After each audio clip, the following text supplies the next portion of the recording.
right, I'm gonna go ahead and get started.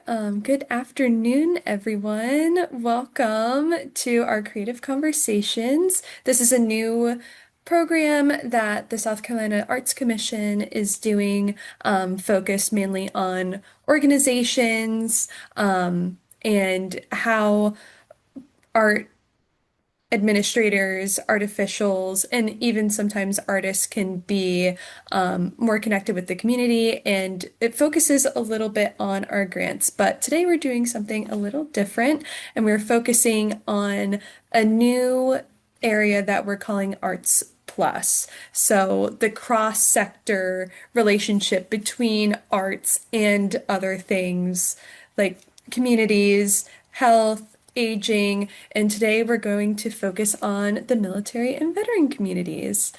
We'll have a Q&A portion at the end. Some people were able to submit questions when they registered for this talk, so we might bring up something that you have already submitted. If you don't get the chance to answer your question or have your question be asked, you're welcome to drop it in the Q&A section at the bottom.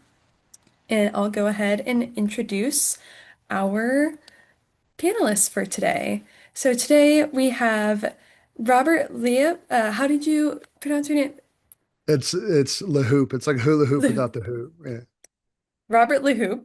Perfect. Thank you so much. Robert Mhm. LeHeup, who is the executive director of Bullets and Bandaids, and Gabby Jones, who is a neurologic music therapist at Piedmont Music Therapy. Robert LeHeup is the founder and director of Bullets and Band-Aids, which is a nonprofit that bridges the divide between veterans and civilians through storytelling and art. A former U.S. Marine Corps infantryman who served two tours in Afghanistan between 2001 and 2003, Robert's experiences with trauma, loss, and rediscovery inspired him to create an initiative that transforms isolation into connection and pain into purpose. After his service, he earned a degree for writing for media from the University of South Carolina and went on to write across multiple forms of media. His journey towards healing included a TEDx talk that helped him confront the emotional aftermath of war and inspired the founding of Bullets and Band-Aids in 2012. The project has since grown into an international collaboration featuring veterans, writers, and artists from across generations, demographics, and geography, including participants from over a dozen different countries. Robert's work embodies his belief that radical empathy, honest storytelling, and intentional art can heal individuals and communities alike. Gabby Jones, MTBC, Neurologic Music Therapist, received her bachelor's degree in music therapy from Queen's University, excuse me, of Charlotte. Gabby works as a board-certified music therapist at Piedmont Music Therapy, which is a 501(c)(3) that aims to connect and grow individuals of all ages and abilities through music therapy treatment and community programming. She has experience working in a variety of communities, including substance abuse, disorder recovery, mental health settings, veteran support, adults and children with physical and intellectual disabilities, and stroke and TBI recovery. Gabby is passionate about encouraging self-care and mental well-being in the communities that she serves, aiming to provide inclusive and transferable treatment outcomes through therapeutic music experiences. So, Gabby and Robert, thank y'all so much for joining us today. We'll start with Robert. Could you share a little bit more about your background and some programs that you currently have in place with Bullets and Band-Aids, and then we'll switch over to Gabby. Sure. So I think you covered a lot of it, if I'm being entirely honest. I think so we became our own nonprofit in 2019. Before that, it was we were raising money for other nonprofits. Regarding the programming that we're doing, we're just working on the on volume 5 and volume 6 as it comes in. So we're still interviewing people, handing off those interviews to writers, still finding artists, and we have a few different venues that we're locking in now. We're still receiving a lot of the artwork and have to have all of that scanned so that we can put the book together. But yeah, every each one of these iterations has been far better than the last regarding well, just the standard of the immersion of what it is that we're doing, the effectiveness of the different stories and storytellers, and so yeah, like right now we're working on tying a bow around volume 5, specifically finding artists and venues where it's appropriate. And there's a few other things that we have in plan, but I don't want to say them until it's, locked in. So, yeah. Right. Awesome. Thank you so much. Thank you. And Gabby, about your background, and some of maybe the practices and programs that you and Piedmont Music Therapy are currently working on or offer. Yeah. So like Robert said, you covered a lot of it. But I'm a music therapist, and I work with a team of 4 other music therapists at Piedmont Music Therapy. So it's a nonprofit in Charlotte, North Carolina. We serve Mecklenburg and York counties. And a lot of the bulk of our work is individual treatment at our clinic, but we also serve out in the community. So, like you mentioned, I kind of lead groups or individual treatment at other facilities. For example, a substance use center for women, day programs, schools, things like that. And all of our therapists are kind of all over the place. We're constantly in the car traveling.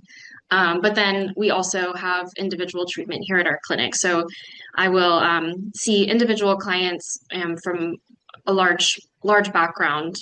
So I think my youngest kiddo right now is like 4 years old, and then my oldest client is in their 70s. So it's kind of, a wide gamut, but some of them are veterans.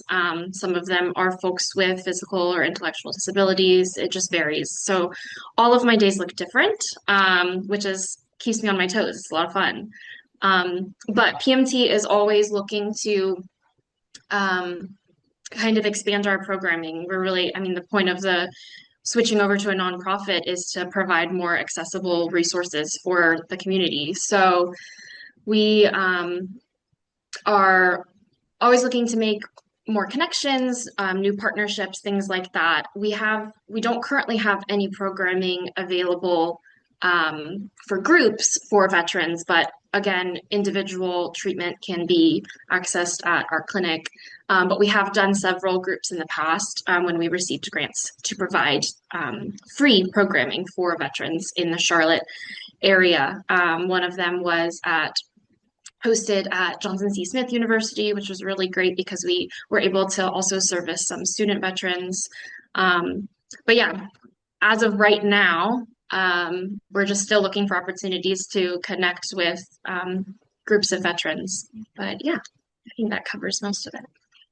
Great. Awesome. Thank you so much for sharing. All right, let's see. So I was doing some research on the military and veteran community in South Carolina, and I learned that South Carolina is actually home to 386,240 veterans, which is actually 7% of South Carolina's population.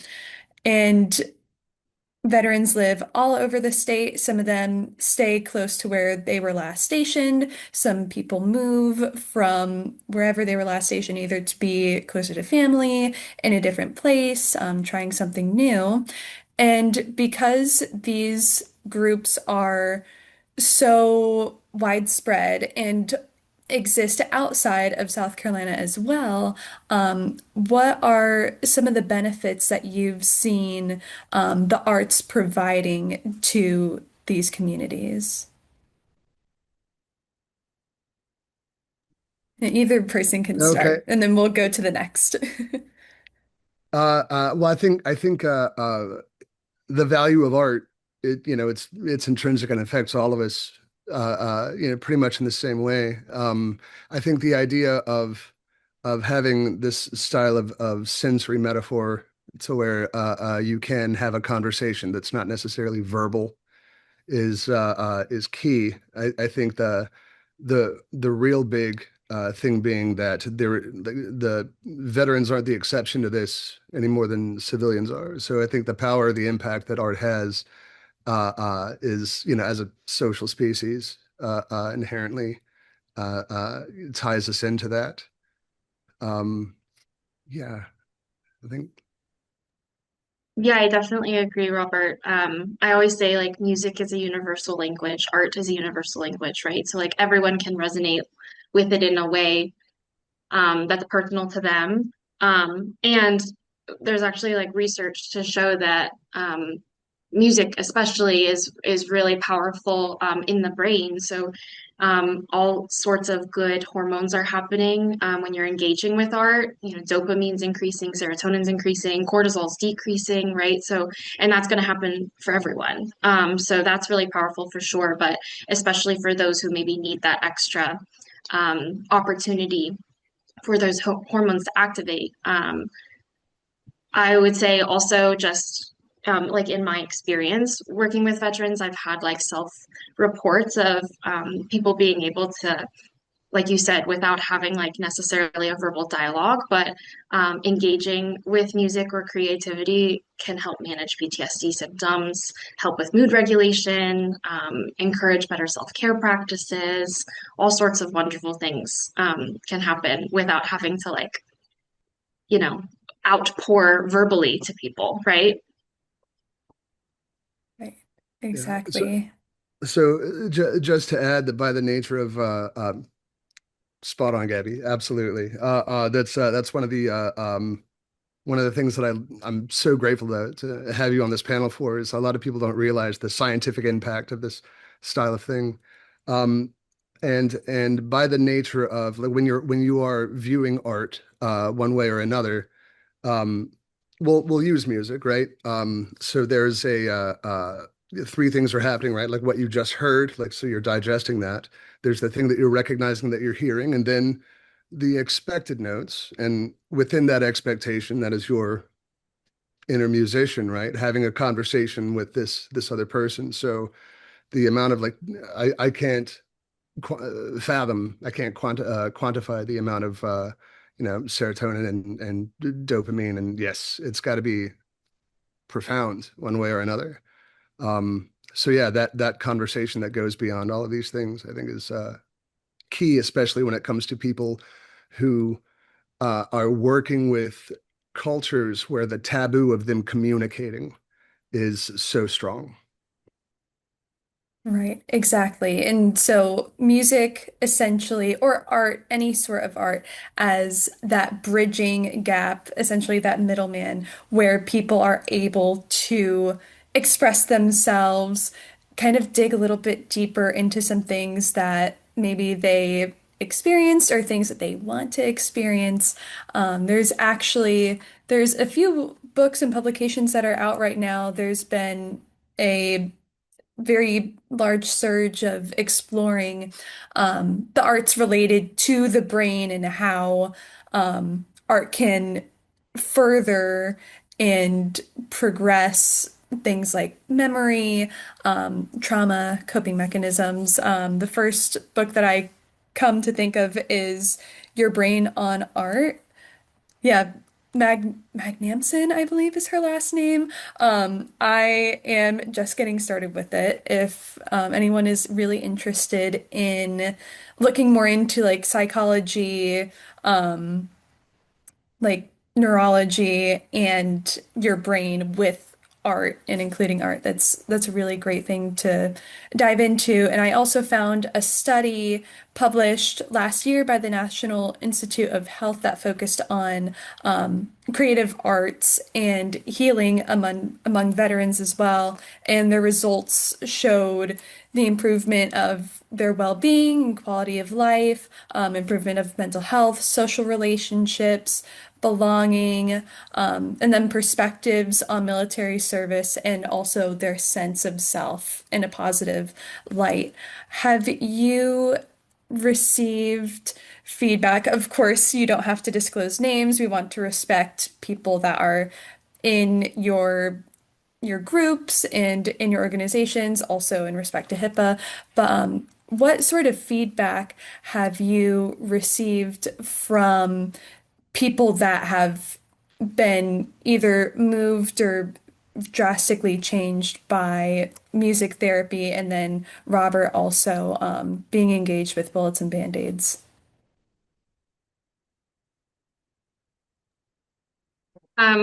Yeah, where to start? So I have a couple of individual veterans that I see here at the clinic, one of which I've been working with for 4.5 years now. He's in his 60s. And when he first started with me, he was like, walls completely up. Like, I don't want to talk about anything that I've experienced. I don't even know that I want to be here. Like, it was kind of his case manager suggested he try this out. And flash forward to like today, he is so expressive, so communicative, and a lot of that, has to do with just like building our relationship, right? Building the trust, but also just like giving him an opportunity to be creative. Um, really grew his confidence, I feel like he has just like his personality is just shining through so much more.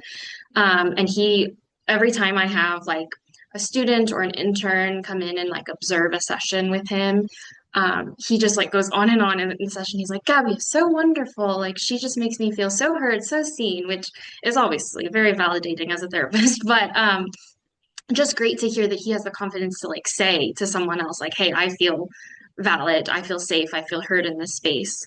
Um, he'll come in. We often do like music assisted relaxation, and he has a pretty high um, level of pain that he's experiencing on a day-to-day basis. He experienced a TBI, and so he also has arthritis. So he comes in and oftentimes he'll be like, the weather's really bad today. I'm not feeling too great.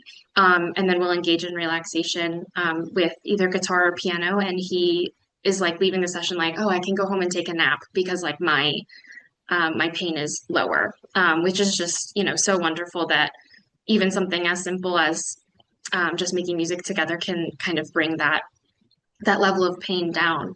In terms of like groups, we definitely I mentioned the program at JCSU.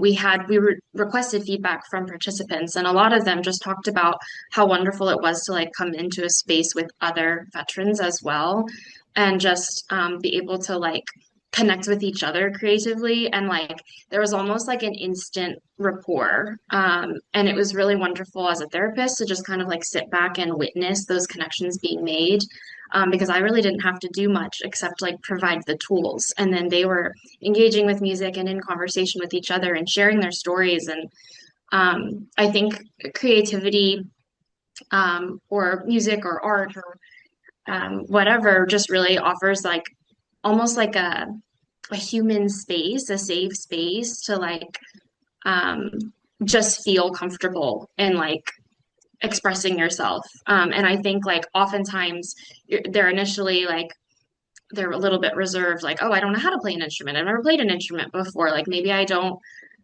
feel comfortable doing this, but then they like kind of get going. And then because they were able to like engage with the music, now they feel comfortable to like speak a little bit more about their story or ask for more accommodations or something new to try, more resources, things like that. And we did mention it a little bit earlier, but just, there's been self-reports of people feeling like they developed more of a sense of self, a sense of purpose, a better routine, even just like having something to come in and do on a weekly basis was really, really great for them.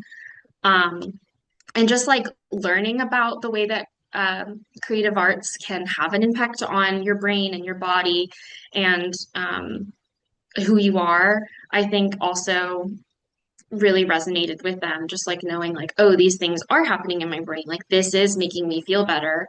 Even if I start off not feeling like I want to do it, I eventually get to a point where things are feeling better all over. So lots of, yeah, lots of great things. Absolutely. Thank you for sharing that and kind of playing into the like you don't have to be a quote unquote artist to Mhm. participate and to receive benefit from this. Yeah. Robert, what about in your experience? I know that your organization doesn't meet with people on a weekly basis, but kind of the process of that as well. Sure. So what my organization does is we want to give agency. We want to give a platform for these people to speak their truth and guarantee that truth is heard, which is why we have collaborations with writers and artists.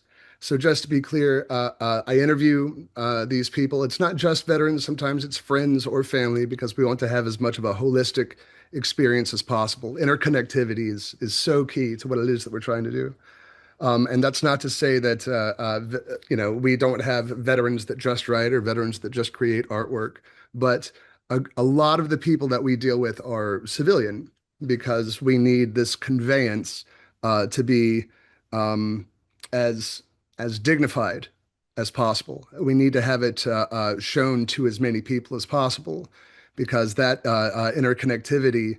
When we go to these different museums, when we travel just it helps the people who have shown up to view the work, and to be able to sit within this human cacophony, I guess, and just find a means of speaking with other people one way or another. I think, oh man, I hate to like. I've heard a lot of people say that this is the most like powerful art show that they've ever been to. I don't. That's all relative and that's a thing, but I do hear that a fair amount. We've got a large amount in our collection, so that's like a lot of participants, almost 300 now, participants, that is. Um, but I do know that through this conveyance, I've had for volume two back in 2016, there was a guy that said, I wouldn't have been able to tell my wife this story were it not for the disconnect that Bullets and Band-Aids provides. Me being the disconnect because of my past veteran experience.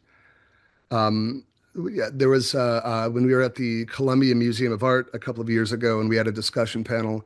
We had an Afghan interpreter that was in the Battle of Shock Valley, which is the most awarded battle since Vietnam, and he said, "It's like bullets and band-aids found a zipper over my heart, pulled it down, and allowed me to tell my story to a country I fought for and my friends died for." I had a guy that I served with that was in volume three that said, I wouldn't be here today if it wasn't for this connection that's been created. I've had Vietnam veterans say that this was saving their life as well. So the idea of, and they understand that it's not simply like like they are not just and only this icon. They are a part of this group one way or another. So they recognize that they are part of this continued conversation. So I think that gives a lot of validity to their own experiences. And I think it tears down those taboos that I was speaking of earlier that are, the veteran and civilian cultures are so keen on keeping up that cause this isolation. Yeah, so it's been really tremendous. And we also want to partner up with other organizations in order to give these veterans agency to create their own work. We want to have this interconnectivity. So we do shy away from having veterans do their own work that it's inspired by their story. We want someone else to do that. But we have had veterans whose stories were told also create artwork within the same book, within the same volume. So I have heard that this is a profound means of getting rid of the isolation that we try to address anyway. Yes, absolutely. And speaking about isolation, we mentioned, people are social creatures and we're meant to be in community with each other, whether those are people that have completely different backgrounds from us, similar backgrounds, and having our strengths be played into other people's strengths and building up together as one, finding that unity in community. And there was a question actually submitted by a few of the people that registered for this segment, and it's a question that I have as well. But a lot of people were curious about how to create community with people that have been in the military that are either still active duty or are now veterans. And they were wondering what is a way that they can show that they're authentically there for them, and to make sure that they're welcomed to different programs that they hold, or even different services throughout the year.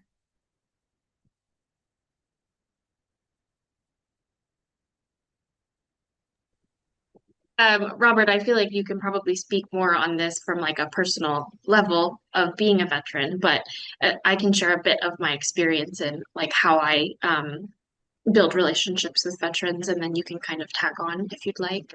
But I think like one of the most important things is being informed about the spaces that you're walking into, and I think that's something that should be applied in every space you walk into. But um, I would never claim as a civilian to know everything there is to know about the military, but I make an effort to increase my knowledge to understand vocabulary and just language that's used and what they might be experiencing as a veteran currently, and whether it's politically or socially or however, just like current events that are happening and what might increase possible triggers and things like that. And then I think just like number one thing is listening, right? Like you are here to provide, if you're wanting to connect with the veteran community and provide a space for them to express themselves, you want to actually provide that space. You don't want to do all the talking, right? Like you want um, to give them opportunity to share about themselves when they're ready to share about themselves, and be patient and recognize that the spaces that you're creating need to be accessible, whether that's like being mindful of um, is there wheelchair accessibility? Is there fluorescent lighting? Is there possible like sound sensitivities in the people that you're seeing, right? So like every space you walk into is not necessarily a space that's suitable for everyone, right? But to do your best to make sure that your space is, or at least to the best of your knowledge until you face a situation where, oh, this wasn't accessible for this person. How can I make those changes? Um, but also like they're human beings, like we're all human beings, right? So like just be a human being and connect with those people in a way that is authentic to you and just shows that you're there to support them in whatever way you can. I I agree with that 100%. I think one of the things that a lot of people do is they put us into a box. We're either broken or we're islands in and of ourselves that need nothing ever. Like you get one cry in life, and so save it up. But the thing being, like life, in fact, is that gray area. And so, she was saying, Gabby was saying, like, meet them where it is that they are. I think that's key at the moment. Like, so whenever I'm speaking with these individual people, that's exactly what I'm doing. It isn't like a group that we are necessarily getting together so that we can focus on these things. But yes, I think it's if you are going to have dialogue with anyone, I think it's important to meet them where it is that they are. And in regard to engaging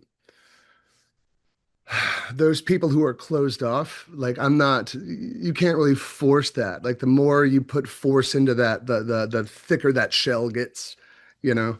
So just letting them know that, you are in fact sharing a common human journey. These are the moments that we are, we're standing in the same room together or whatever it is. I think reinforcing our shared humanity is the best way to we'll have the conversation, which is what we're trying to do, right? Yes. Yeah, So yeah. exactly. Cheers. Exactly that. Yeah. Thank y'all for your feedback. I appreciate it. And while we were talking about this, we had a question dropped in more so for people that are watching the webinar. I'm not sure as I mentioned, this is my first time using Zoom webinar, the feature. So I'm not sure if you're able to respond directly to questions if you're in the audience by typing. But Tristan McLawler asked, those of us watching the webinar, how do we get involved as artists, teachers, community members, etc. She is a ceramic artist, a communications lead with Gemini Arts in the Rosewood area, and an active duty military spouse living and teaching art classes on post at Fort Jackson, which is a very awesome way to get involved, in a very like internal way to get involved too. I know that it can be difficult to hold art classes on a specific military base. A lot of times you have to get approval to enter or know someone who is there that they can let you in, having a space. They said so much to say this feels like an intersection of worlds that I'm a part of. And then Malise Schrader just put in to the Q&A section. We have a nonprofit that provides equine assisted therapy to veterans and first responders and their families at no cost to them through grants and generous donations. We would like to know if there is a way to make connections with artists, musicians, and therapists like Gabby. For example, someone coming to do a workshop with our participants. This might be a question that both of you could answer, Gabby from the arts therapy side and Robert from the the military community, also arts side as well. Yeah, I mean, PMT is always looking to collaborate. So like any opportunity to co-treat with other therapists is wonderful. I've never worked with an equine therapist before, but sounds like so much fun.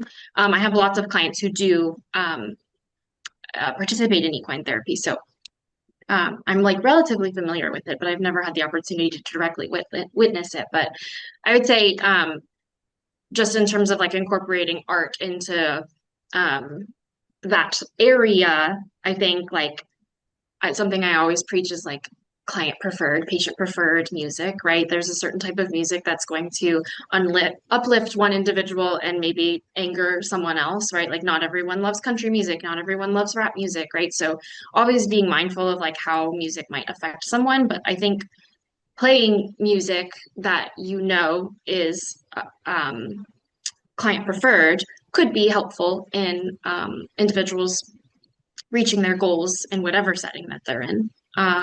And like we said, all those wonderful things happening in your brain when you're engaging with art are going to happen naturally, no matter what you're doing. So that's really wonderful. But from the other part of your question, I would say is like in terms of like programming and workshops, like PMT does offer like short-term programming, um, simply to like discuss like music and self-care. So like we could come in for, a 60-minute presentation on this is how we would encourage um, resources, music and self-care at home practices for this specific community.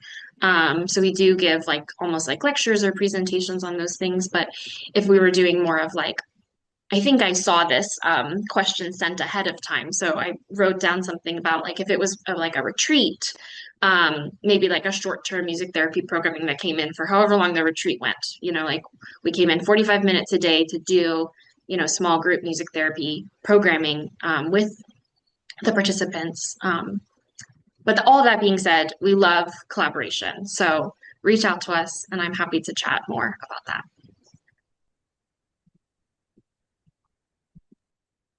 Yeah, I think the first question was something I could answer. I think the second one was more focused toward Gabby. So um, just you can just get on our website and email us, contact at bulletsandbandaids.org. We're always down to discuss potentials one way or another. Yeah, Yeah. absolutely. Great. Thank you all so much. And if the audience, y'all have any more questions, again, feel free to drop them in the Q&A. I'll try to get to them as best as I can through this. We've got about 20 minutes left. I've got a couple other questions here on our end that were submitted in advance. Um, let's see.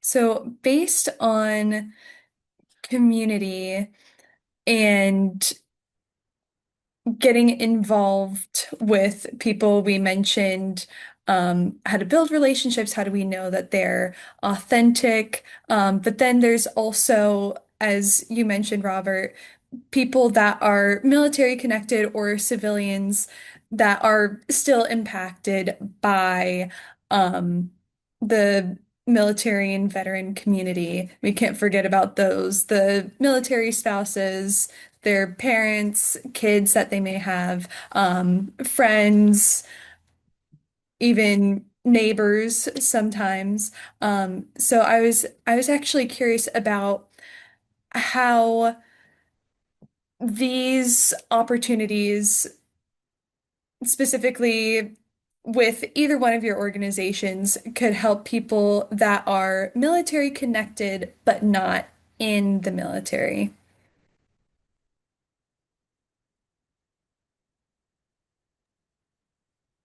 So can you hear me? Is this okay? Good, good, good. Yes.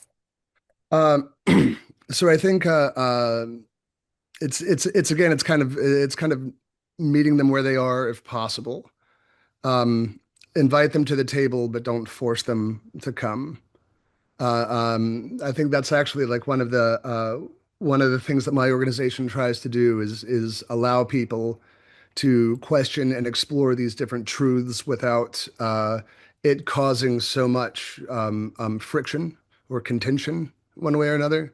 The ability to start that conversation is there, especially if it's like, if somebody looks at a work that's been created and they hear the story about what it's like to be a military brat, for example, and then have that right alongside their parents, then you can see the connection, you can see the potential, but there is no right answer. All there are consecutive attempts in order to find these connections.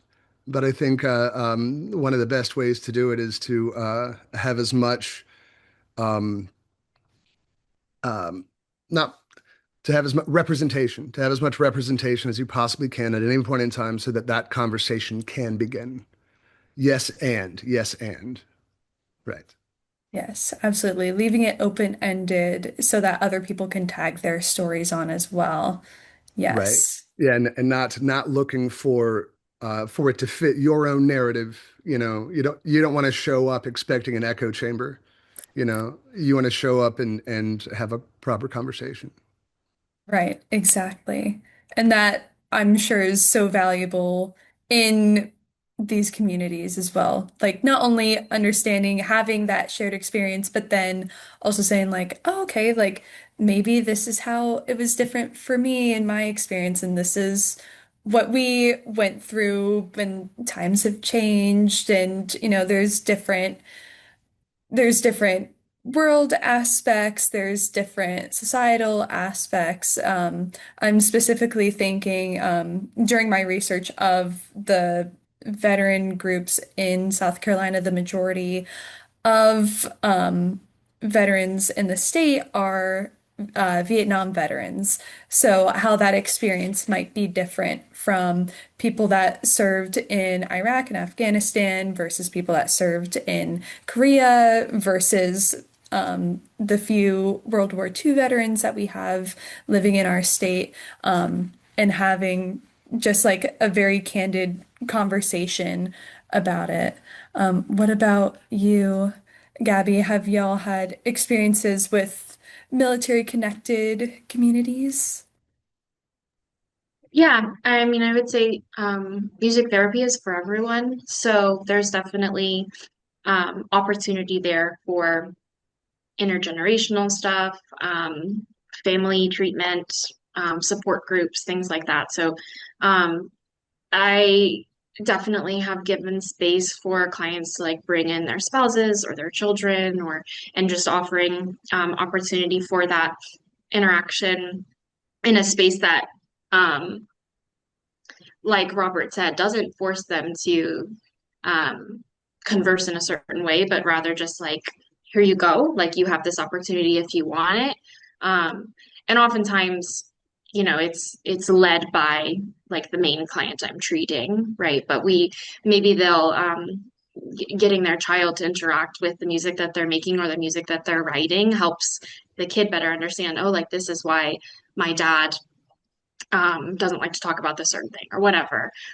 So I think, yeah, it's definitely possible, definitely on our radar to like co-treat or to have support groups that are solely for those who are connected to the community but not necessarily part of the military community. So yeah, creativity is for everyone. So Absolutely. Thank you. I could, That's super helpful. I'm sorry, Oh, if I could just add that each one of these veterans has had an entirely different experience, you know. So just like the rest of us, just like the rest of us humans, you know what I mean? It's all entirely different.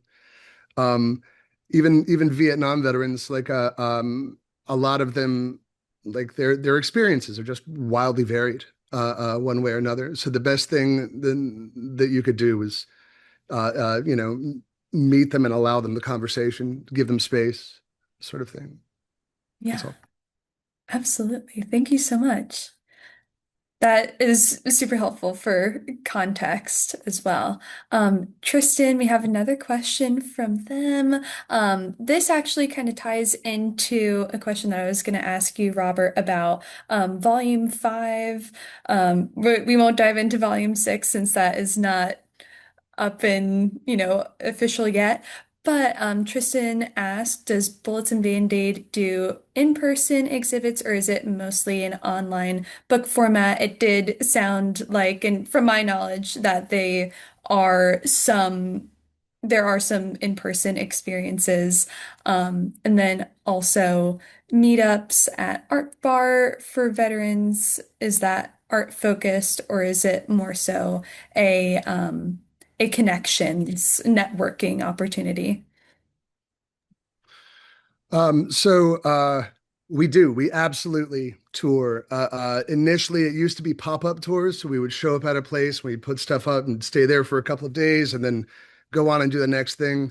Now we focus on longer term pieces. Like we were at the Columbia Museum of Art for 6 months. We went to the Ringling College of Art and Design after that. We showed it at the Richland County Library at one point. You know what I mean? So yeah, we've shown to about 60,000 people so far, physically.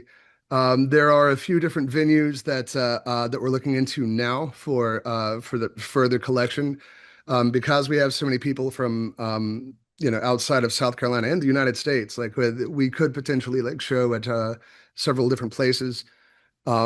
But this last year has been kind of rough for everybody in the nonprofit realm, I'll say.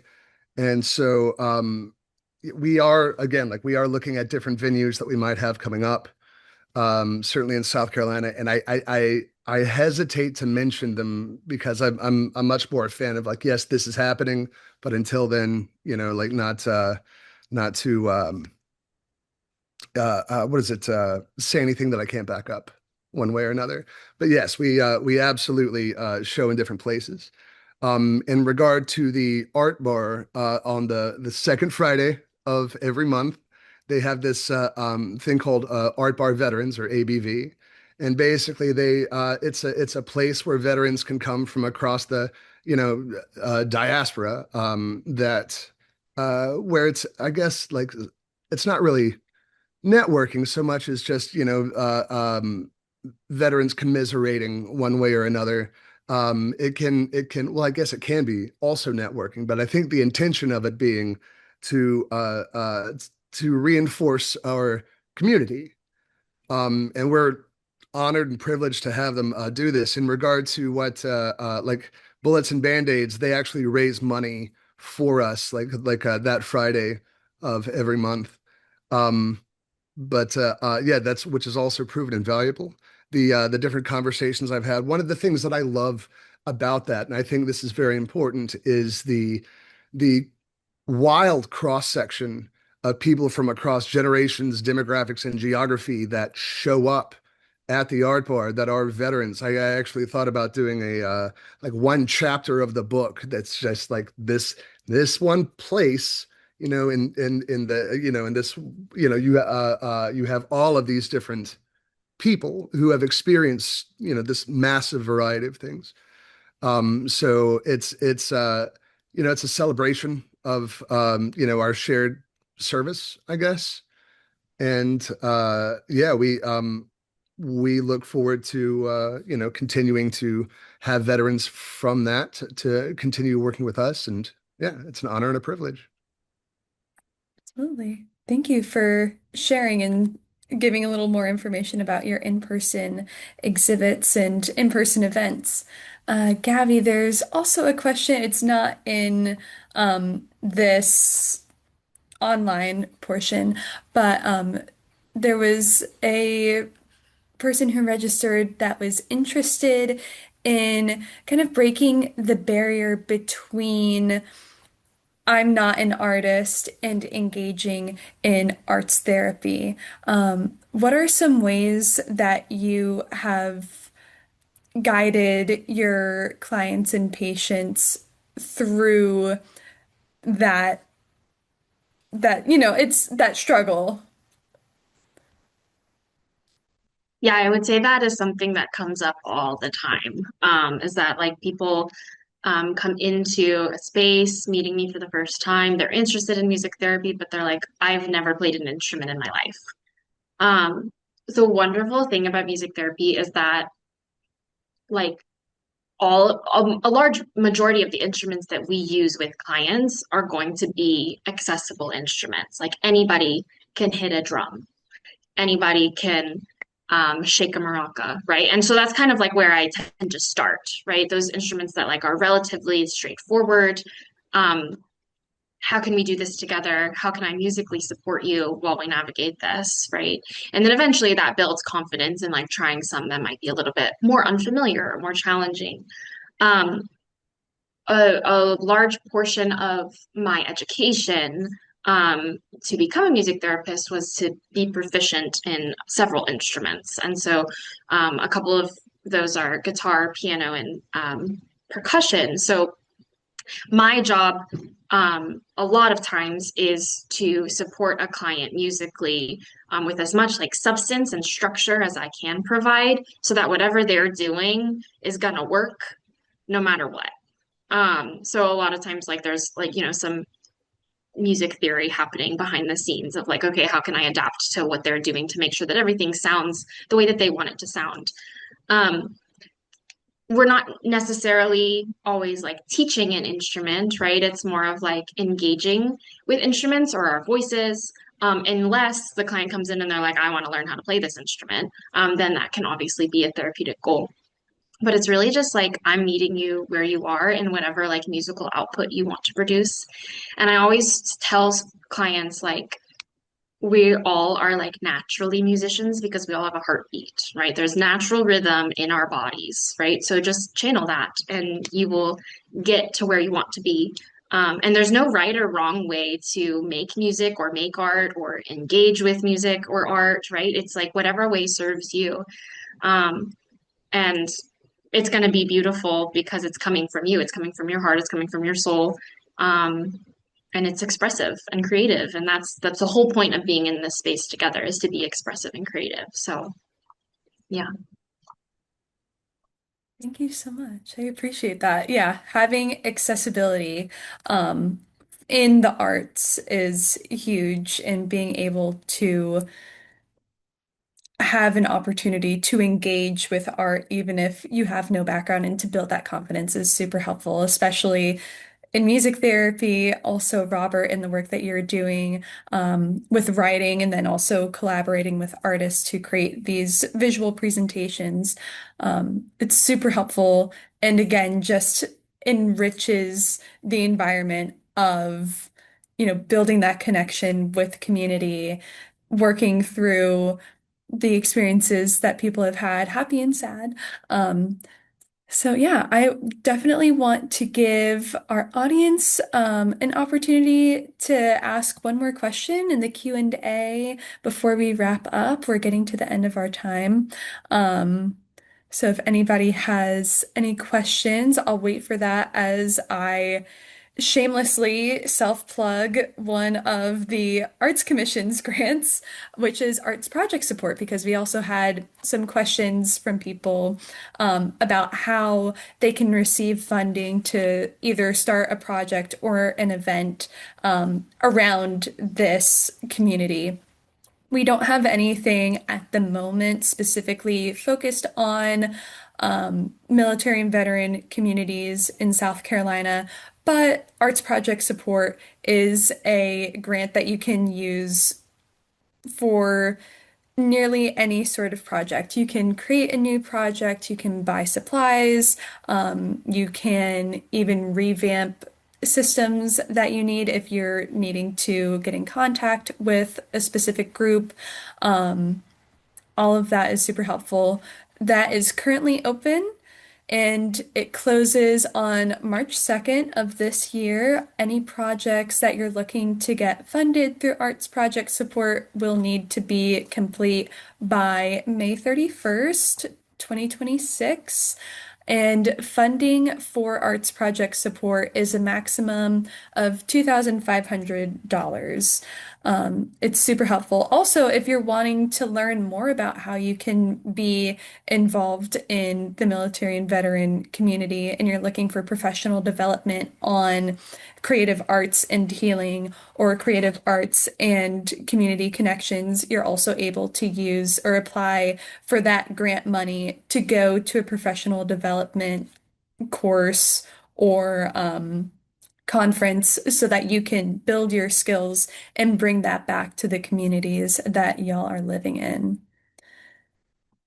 While we don't offer arts project support over the summer, so because the deadline is on May 31st, we do reopen it at the beginning of our fiscal year.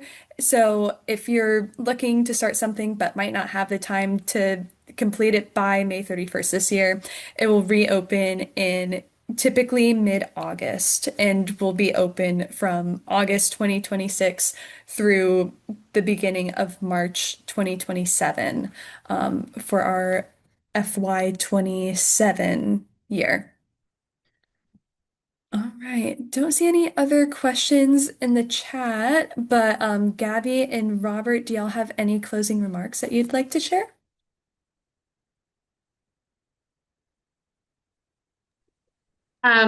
You did a shameless plug. I'd also like to plug PMT, being a nonprofit, has a board, and we are still looking for a treasurer. So if you are at all interested in serving on um, a board as a volunteer, you can definitely reach out to us, visit our website. The board profiles are on our website, so you can read all about it. And we also are just always looking for volunteers in general. So if you're interested in like helping out at community events or helping keep our space clean, safe, accessible, um, helping us with like little projects for clients, whatever, please reach out because volunteers are always wonderful. It helps us do what we do much more smoothly. And yeah, just I'm sure that Hailey will share like resources, but if you want to connect with PMT at all, our website is piedmontmusictherapy.com. Pretty straightforward. So thank you. And yeah, so we're also a nonprofit that's fundamentally reliant on our collective efforts one way or another. Though we aren't looking necessarily for interviewees or writers at the moment. Um, there are volunteer opportunities in different ways. And so if you just wanted to get onto bulletsandbandaids.org, you can check out our website. Of course, obviously, like this everything relies upon fundamentally this is a capitalist society. So yes, we need donations very much. A lot of the donations that we have coming in directly are going to be going to the artists so that we can pay for their work. We're also going to try to have each piece sponsored. That's kind of back burner at the moment because we have some other stuff in the pipeline. But yes, if you are interested in potentially sponsoring one of our events or one of these individual artists, that would go a long way. If you have any questions, comments, concerns, contact at bulletsandbandaids.org. It goes to my email, and so I can answer those. And I think that's great. I'm just grateful. Yeah. Gabby and Robert, it has really been a pleasure to have both of you spend the hour with us and share your expertise. It's super helpful. I'm going to send an email that has information about both of your organizations out to those who attended, and also some information from the National Endowment of the Arts Creative Forces Program and the National Assembly of State Arts Organization or State Arts Agencies State Arts and Military Initiative Strategy Sampler for people that are more interested in getting more feedback. That email will also have a survey just to let me know if you have any remaining questions, if you had any technical difficulties. This is a super helpful thing to complete because this is a new program, and I want to make sure that this is a good robust use of people's time and that people are getting good information. So, Gabby and Robert, thank you so much for joining us today. And I hope everyone has a lovely rest of their week.